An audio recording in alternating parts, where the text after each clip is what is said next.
ఎక్కడ టెక్నికల్గా తప్పు చేయకూడదు అనుకున్నాను, ఇంకొక పక్క లీగల్గా తప్పు ఎక్కడ జరగకూడదు అనుకున్నాను. అందుకే అధ్యక్ష 26 ఎంక్వైరీలు నా మీద వేసి 26 సార్లు కోర్టుకు వెళ్ళినా ఎక్కడా ఎవరు నన్ను ఏమీ చేయలేకపోయారంటే దానికి కారణం నా క్రమశిక్షణ.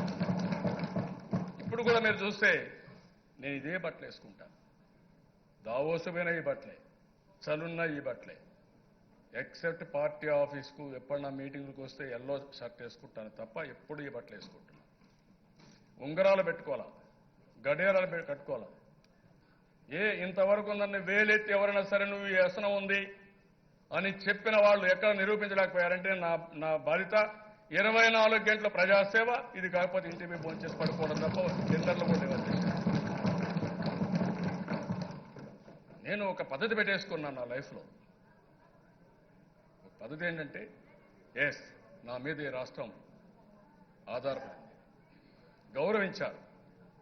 ఆ గౌరవాన్ని కాపాడమే కాకుండా ఆ గౌరవానికి లోటొచ్చే విధంగా నేను ఒక ఎగ్జాంపులరీగా ఉండాలి, నేను ఒక ఆదర్శంగా ఉండాలంటే నేను ఎక్కడన్నా ఎవరికైనా అనుమానం వచ్చే పరిస్థితి వస్తే కూడా నన్ను విమర్శించే పరిస్థితి వస్తారన్న ఉద్దేశంతో నేను ఇవన్నీ సెల్ఫ్ డిసిప్లిన్ పెట్టుకున్నాను అధ్యక్ష. ఈరోజు నా జోబీలో డబ్బులు లేవు అధ్యక్ష, నేను ఒక్క రూపాయి కూడా క్యారీ చేయను. ఎప్పుడు కూడా మీరు చూస్తూ ఉంటారు, నాకు దేని మీద వ్యామోహం లేదు. నా తిండి కూడా చాలా, మీరు అందరికీ 1-2 సార్లు చెప్పాను, నేను తిండి కూడా చాలా రిస్ట్రిక్టెడ్ ఫుడ్ తీసుకుంటాను. కొంతమంది అంటారు ఏంటి నువ్వు మారిగా అయిపోయావని కూడా అంటారు. ఓకే, నాకు ఎందుకంటే పని చేయడానికి తిండి తింటున్నాను తప్ప బతకడానికి తిండి తప్ప తిండి కోసం నేను బతకలేదు అనే ఉద్దేశంతో నేను ముందుకు పోతున్నాను. డిసిప్లిన్ ఏమన్నా దేశ ఒక ఇది కూడా మీకు చెప్పాలి కాబట్టి ప్రతి ఒక్కసారి మాట్లాడుతున్నారు కాబట్టి మీకు చెప్పాలి. ఈరోజు దేశాన మా ఇంట్లో కూడా మీరు చూస్తే ప్రతి ఒక్కరు రాజకీయాల్లో ఉంటాం, సంసారం యొక్క బాధ్యత కూడా ఫ్యామిలీ రెస్పాన్సిబిలిటీ ఉంటుంది. నేనేమి మామూలుగా మీరు చూసే దిశ ఎన్టీ రామారావు గారి డాక్టర్ని నేను పెళ్లి చేసుకున్నా, నా కొడుకు బాలకృష్ణ డాక్టర్ని పెళ్లి చేసుకున్నాడు. నేను కూడా ఒక సాధారణ కుటుంబంలో వచ్చాను.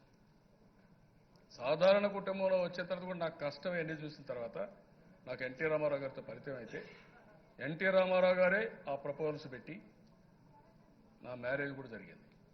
అలాంటివన్నీ వచ్చిన తర్వాత నేను ఆలోచించిన దిశ రాజకీయాలతో కుటుంబం ఆధారపడకూడదు అని ఒక నిర్ణయం తీసుకున్నాను. దానికోసమే 25 సంవత్సరాల మునుపు, అంత మునుపు కూడా చిన్న వ్యాపారాలు చేస్తామంటే డైరీ పెట్టి 2 సంవత్సరాలు మా కుటుంబం కోసం 1 గంట, ఆ 2 సంవత్సరాలు నేను కష్టపడ్డా. మధ్యాహ్నం అసెంబ్లీకి వచ్చేవాడిని, మధ్యాహ్నం 12 గంటలు 1 గంటకు పోయేవాడిని, 2 గంటలకు 2 గంటలు పోయేవాడిని, అక్కడే భోంచేసేవాడిని, 2 అవర్స్ చేసేవాడిని, మళ్ళా పార్టీ ఆఫీస్కి వెళ్ళి పార్టీ పని చేసుకుంటూ రాత్రి 11-12 గంటలకు ఇంటికి పోయేవాడిని.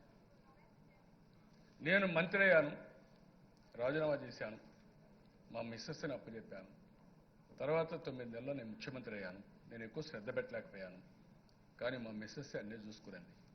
23-24 సంవత్సరాలు ఆఫీస్కి వెళ్ళి మా పిల్లలు అప్పుడు చిన్న పిల్లలు చదువుకుంటున్నారు, ఓన్లీ 1 సన్.